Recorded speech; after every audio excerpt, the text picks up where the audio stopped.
আমার আবার মনে হচ্ছে ও বোধহয় খুব কাঁদবে। এই ওষুধে যদি ভালো না হয় তাহলে ওকে হসপিটালে অ্যাডমিট করতে হবে। আর ডিপ্রেশনের টাইমে আন্টির কি মনে হয়েছিল যে কেন তুই ওর সঙ্গে সম্পর্ক, আমার মনে হতো এই জিনিসটাও ভালো না। Hi everyone, welcome back to another video. আজকের ভিডিওটার যে টপিক সেটা তো তোমরা বুঝতেই পেরে গেছো। আমি আজ থেকে 1 মাস আগে একটা পোস্ট দিয়েছিলাম কমিউনিটিতে, সেখানে আমি বলেছিলাম যে আমি মায়ের সাথে একটা কোয়েশ্চেন আনসার ভিডিও করতে চাই। 1 মাস হয়ে গেছে, আমি বাড়ি থেকে ঘুরে চলে এসেছি, মাও আমার সাথে গুরগাঁও এসছে, বাট সেই ভিডিওটা শুট করা হয়নি। আজকে ফাইনালি আমি বসেছি শুট করতে। তোমরা অনেকে লাইভে জিজ্ঞেস করেছিলে যে কবে আসবে ভিডিওটা, কবে, তো ফাইনালি বসেছি। মানে কমিউনিটি পোস্টও অনেক পুরনো, তাই জন্য রিসেন্ট আর সেইভাবে কিছু কোয়েশ্চেন্স আসেনি। পুরনো যে কোয়েশ্চেনগুলো আছে সেগুলোকেই আমি আনসার দেবো, সেগুলোকেই মানে আমি দেবো না, মেনলি মাই দেবে। তো চলো ভিডিওটা শুরু করা যাক। আচ্ছা, তো প্রথমেই শুরু করি যে কোয়েশ্চেনটা এসছে। সুদেশনা কমেন্ট করেছিল, 3টে কোয়েশ্চেন জিজ্ঞাসা করেছে। ফার্স্ট কোয়েশ্চেন হচ্ছে, আন্টি তোমার কোন হ্যাবিটটা বেশি ভালো লাগে অ্যান্ড কোনটা খারাপ? দ্যাট মিনস তোমার আমার কোন হ্যাবিট সব থেকে ভালো লাগে একটা বলবে, আর সব থেকে খারাপ লাগে একটা বলবে। আচ্ছা, ভালো লাগে ওইটাই আগে বলি। হ্যাঁ, ভীষণই মনটা পরিষ্কার, হিংসা একদমই নেই, সবার সঙ্গে মিলেমিশে থাকতে ভালোবাসে, এটা একটা ভালো দিক। আর খারাপ দিক যেটা হলো অনেক সত্যি অনেক বলতে একটু কুড়ে প্রকৃতির। হ্যাঁ, কেউ করে আমি থাকবো তখন আমি, প্রীতম থাকবে তখন প্রীতম, মানে কেউ করে দিলে ভালো হয় হাতে হাতে, এই জিনিসটাও ভালো না। এটা পরিবর্তন হওয়া উচিত আমি মনে করি। দ্যাট মিনস আমি কি বলবো, অলস, এটা হচ্ছে আমার খারাপ দিক। ওকে, ফাইন। সেকেন্ড কোয়েশ্চেন হচ্ছে, যখন তুমি প্রীতমদার সাথে রিলেশনে গিয়েছিলে আন্টির কি রিয়াকশন ছিল বলো? আমার রিয়াকশন যেটা ছিল সেটা হচ্ছে, আমি একটু হলেও তো প্রীতমকে চিনতাম, সেই জন্য আমার কোনোদিন খারাপ লাগেনি যে কেন তুই ওর সঙ্গে সম্পর্ক। আমার মনে হতো কি যে ছেলে ভালো, এডুকেটেড, ভীষণই ভদ্র, নম্র, এই বলে আমার কোনোদিন আপত্তি ছিল না। থার্ড কোয়েশ্চেন হচ্ছে, তোমার ডিপ্রেশনের টাইমে আন্টির কি মনে হয়েছিল, কিভাবে সিচুয়েশনটাকে হ্যান্ডেল করেছিল? ডিপ্রেশন বলতে হ্যাঁ আমি ডিপ্রেশনে ছিলাম, বাট আমার মেনলি যেটা হতো সেটা হচ্ছে অ্যাংজাইটি বা ভয়, যেটা এখনো হয়। তো যাই হোক, ডিপ্রেশন, অ্যাংজাইটি মানে মেন্টাল হেলথ ইস্যুস বলতে পারি, তো সেইটা বলো।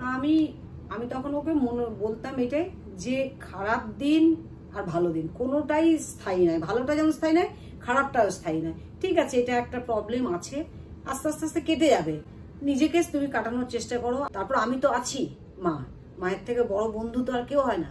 তোমার সমস্যা হবে, খারাপ লাগা ভালো লাগা, তুমি আমাকে বলবে, আমি পাশে থাকবো, অবশ্যই ভালো লাগবে। পৃথিবীটা অবশ্যই খুবই সুন্দর, ভালোভাবে থাকো, ভালোভাবে উপভোগ করার জিনিস, এটাই আমাকে সবসময় বলতে। হ্যাঁ, তো এবার কোয়েশ্চেন হচ্ছে অবন্তীর কথা তো মা জানে, মা শুনেছে। অবন্তীর 3টে কোয়েশ্চেন আছে আবার, সেই 3টের ফার্স্ট হচ্ছে, তোমার ছোটবেলার একটা মেমোরেবল মোমেন্ট, মানে আমার ছোটবেলার একটা মেমোরেবল মোমেন্ট যেটা তুমি সবার সাথে শেয়ার করতে চাও।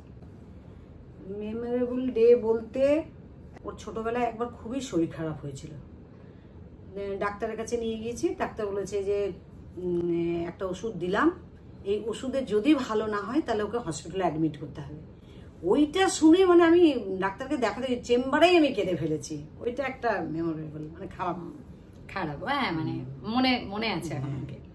সেকেন্ড হচ্ছে, তোমার কোনো দিক যেটা কাকিমা মনে করে যে ওনার সাথে সিমিলার, মানে তোমার আর আমার সিমিলার কোনো স্বভাব বা কোনো তোমার আর আমার সিমিলারিটি আছে, এরকম কিছু? সেটা বলতে পারো, ওই যেটা বললাম, সুনাম করে দিল, মানুষের সঙ্গে মিলেমিশে যাওয়া, একসঙ্গে মানুষকে নিয়ে থাকতে ভালোবাসা, বাড়িতে লোকজন এলে খুব আনন্দ, এইটাই ওরও আছে আমারও আছে। তুমি ভালো রান্না করো, আমি ভালো রান্না করি। আমি রান্না করি, আমি নিজের মন থেকে করি, তুমি ইউটিউব দেখে করো, এটাই পার্থক্য। হচ্ছে কাকিমার লাইফে এমন একটা দিন যেটা রিলিফ করতে চাইবেন তোমার সাথে বা অন্য কোনো, মানে তোমার লাইফের এমন একটা খুব স্পেশাল ডে, যে দিনটা তুমি আবার বাঁচতে চাও, লাইক খুব খুব ভালো একটা দিন। ওর বিয়ে, আমার বিয়ে, তোমার বিয়ের দিনটা, এটা সব মায়ের একটা স্বপ্ন থাকে, কোনো মনে বলে যাক, মানে একটা নিশ্চিন্ত মা বাবার স্যাটিসফ্যাকশনের দিন। সৌমিতা মুখার্জি, সৌমিতা জিজ্ঞাসা করেছে যে আমার একটা জিনিস জানার খুব ইচ্ছে। এক হচ্ছে, দিদি আর দাদার তো লাভ ম্যারেজ, তার থেকেও বড় হচ্ছে আপনি প্রীতমদার মাকে অনেক আগে থেকে চেনেন, তো দিদির বিদায়ের সময় আন্টি আপনার ফিলিংটা ঠিক কিরকম ছিল? আমরা কেউ কাঁদিনি। আর সবথেকে বড় কথা হচ্ছে ও অনেক ছোট থেকেই বাইরে থেকেছে বলে সেইভাবে যে বিশাল মন খারাপ কিছু তার ছিল না। আর তার থেকে বড় কথা হচ্ছে ওই যে প্রীতমকে চিনি, জানি যে হ্যাঁ ভালো ঘরে দিচ্ছি, ভালো ছেলের হাতে দিচ্ছি বলে একটা মানে একটা ভালো লাগা ছিল যে হ্যাঁ যাকে আমার মেয়ে ভালো থাকবে বলে আমার একটা বিশ্বাস। বাড়িতে বহরমপুরের বাড়িতে খুব কমই থেকেছে, ওই জন্য সেই আর বিয়ে দিচ্ছি ভালো ছেলের হাতে, ওইটাই একটা মনের মধ্যে শান্তি ছিল। সেকেন্ড হচ্ছে বিদায়ের সময় কি খুব কান্নাকাটি করেছিলেন? না, যেটা বললাম আমি যদি বা একটু গম্ভীর হয়েছি, ও তো একবারে টাটা টাটা করতে করতে বিন্দু না, নট আ সিঙ্গেল ড্রপ। আমার মানে আমার আসেইনি, আমি তাড়াতাড়ি করো কারণ ওই বিদায়ের দিনই আমি তাও একটু গম্ভীর হয়েছি যে যাই হোক তবু কি রেসপন্সিবিলিটি নেবে, কি করবে, একটা বিয়ে মানে একটা দায়িত্বের ব্যাপার। আমার যেটা আরো তাড়া ছিল সেটা হচ্ছে বাবা কি বলছিল, গাড়ি চলে এসছে তোরা তাড়াতাড়ি কর। আর আমার যেটা ব্যাপার ছিল সেটা হচ্ছে আমার সেই দিনই যেহেতু রিসেপশন ছিল, আমার মাথায় যাচ্ছে আমি গিয়ে সব রিচুয়াল কমপ্লিট করে একটু ঘুমোবো, দেন আমি রেডি হতে যাব।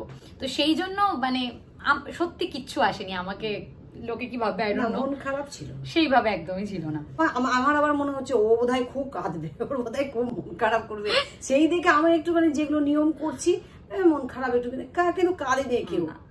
আর আগেকার দিন ছিল মেয়ে মানে বিয়ে দেওয়া মানে মেয়ে কিছুটা হলেও পর হয়ে যেত, স্বাধীনতাটা চলে যেত, সে বাপের বাড়ি আবার আসবে মানে তার শ্বশুর শাশুড়ির পারমিশন, সেই জিনিসগুলো ছিল, জানা ছিল না, তো একটা ভয় থাকতো, দূরে চলে যাচ্ছি কবে আবার আসবো, এই জিনিসগুলো তো এখন নেই। খুব ভালো যেটা আমার বাড়িতে নেই সেটা হচ্ছে কনকাঞ্জলি বলে মোস্ট প্রবাবলি, মানে সেই খই দিয়ে বলেন আমি ঋণ শোধ করলাম, আমি জাস্ট এটার এগেনস্টে। আর ঋণ শোধ করে দিয়ে গেলাম, আই ডোন্ট নো, আমি কনসেপ্ট লজিকই বুঝি না। আমাদের নেই আলাদা ব্যাপার, বাট যাদের আছে আমি তাদেরও মানে আমার থাকলেও আমি করতাম না, করতে দিতাম না। আর তো আমার ফিলিং কি ছিল জিজ্ঞাসা করেছো, ওই বিদায়ের সময় আমার মনে হচ্ছিল আমার যেহেতু আজকেই রিসেপশন, তো আমাকে একটু রেস্ট নিয়ে তারপরে রেডি হতে যেতে হবে। যদিও আমি আমার বন্ধুর কাছে মেকআপ করেছিলাম, আমি চাইছিলাম বিয়েতে সব কমফর্ট জোনের মধ্যেই হোক, স্টিল একটা হয় না যে রিসেপশন, লোকজন আসবে, আমাকেও তো একটু থাকতে হবে প্রপার ওয়েতে, তো সেই জন্য আমার ওটা একটা চাপ ছিল যে সেই দিনই রিসেপশন। আদারওয়াইজ আমার দুঃখের কোনো ফিলিং আমার সত্যিই ছিল না। বিয়ের আগে আর পরে আমাদের কিচ্ছু চেঞ্জ হয়নি, না প্রীতমের, না আমার, না ওর বাড়িতে, না আমার বাড়িতে। নেক্সট কোয়েশ্চেন হচ্ছে পৌলমী লিখেছে তোমার ব্রেকআপ ফেজ, চাকরির প্রিপারেশন ফেজ বা সঠিক মানুষ খুঁজে পাওয়ার ফেজে কাকিমা কিভাবে তোমার পাশে ছিলেন বা তোমার উপর বিশ্বাস রেখেছিলেন? পাশে আমি ওর সবসময় থেকেছি, আমি জানি ও যেটা করবে সেটা ঠিকই করবে, তবে বলেছি কোনো ধরনের সমস্যা হলে আমাদেরকে বলবি, আমি আছি, পরামর্শ দেবো, তুই তোর মতো করে যা। ও করেছে নিজের মতোই করেছে, যা করেছে নিজের মতোই করেছে, কোনটা ঠিক, কোন লাইনে গেলে ঠিক ভালো হবে, এগুলো ও আমাদের থেকে অনেক বেশি ভালো বোঝে, করেছে। আমি বলি সমস্যা হলে বলবি। আমি জানতাম যে এমন একটা জায়গা যেখানে বললে কোনো গসিপ হবে না, জাজমেন্ট মানে জাজমেন্টাল কোনো মন্তব্য আসবে না বা কেউ জাজ করবে না, তো সেই থাকাটাই হচ্ছে পাশে থাকা আমার মনে হয়। তো সেটাই ছিল মা, মানে ওই রকম ভাবে মানে আমি সবই বলতাম, তো ব্যাস বলে সাপোর্ট পাওয়া বা অ্যাটলিস্ট বলতে পারা, এটাও একটা বিশাল ব্যাপার। তো আমার মনে হয় তুমি যেটা ভালো বোঝো সেটা করো, এটাই আমরা বলছি। ওকে, নেক্সট কোয়েশ্চেন হচ্ছে সানিয়া দে। সানিয়া লিখেছে তোমার শাশুড়ি এন্ড তোমার মায়ের কেমন সম্পর্ক? এটা কি আমাকে জিজ্ঞেস করেছো? আমাকে যদি আনসার দিতে বলো দেন আমাদের সম্পর্ক খুবই ভালো, সম্পর্ক খুব ভালো। যেহেতু মা আর কাকিমা দুজনে মিলে একসাথে আমাদেরকে রাখতে যেত স্কুলে 1999 ছিল বন্ধুর মতো, এখনো সম্পর্ক ভালো, মানে বললাম না অ্যাজ সাচ কিছু ওভাবে হ্যাঁ একটা রেসপন্সিবিলিটি, মেয়ে শ্বশুর বাড়ি, এইটা একটা সম্পর্ক না হলে সম্পর্ক সেমই, খুব ডিফারেন্স না। বা সব থেকে এটা বড় কথা, যেটা আগে আমি কাকুকে চিনতাম না, মানে প্রীতমের বাবা, আমার মানে কাকুর সাথে এখন জেলাপটা এত ভালো হয়ে গেছে যে মানে ইয়ার্কি মেরে কথা বলে দিল, আমিও একটু কিছু বললাম, মানে একদম পুরো কুল। তো এখন বলতে পারো আমাদের তো সম্পর্ক ভালোই, মায়ের সাথেও ভালো। লাস্ট কোয়েশ্চেন হচ্ছে শ্রীপর্ণা কোয়েশ্চেন করেছে তোমার মায়ের সাথে তুমি বেশি ক্লোজ নাকি বাবার সাথে? আমি মায়ের সাথে বেশি ক্লোজ, ভালোবাসি বলতে গেলে কোনোদিনই মা বাবার মধ্যে তুলনা হয় না, আমি মনে করি না আমি মাকে বেশি বাবাকে বেশি, এটা ইম্পসিবল। বাট হ্যাঁ আমি ক্লোজ অবভিয়াসলি মায়ের সাথে বেশি, আমার সঙ্গে খুবই খুবই। অ্যান্ড তোমার আর দাদার রিলেশনটা, আচ্ছা এই কোয়েশ্চেনটা তুমি আনসার দিয়েছো। আজকের মতো এটাই, ভিডিও করা হয়ে গেছে। তোমাদের যদি আর কোনো কোয়েশ্চেন থাকে তোমরা এই ভিডিওর কমেন্ট সেকশনে জিজ্ঞেস করতে পারো, আমরা আনসার দিয়ে দেবো। তো চলো দেখা হচ্ছে নেক্সট ভিডিওতে, বাই।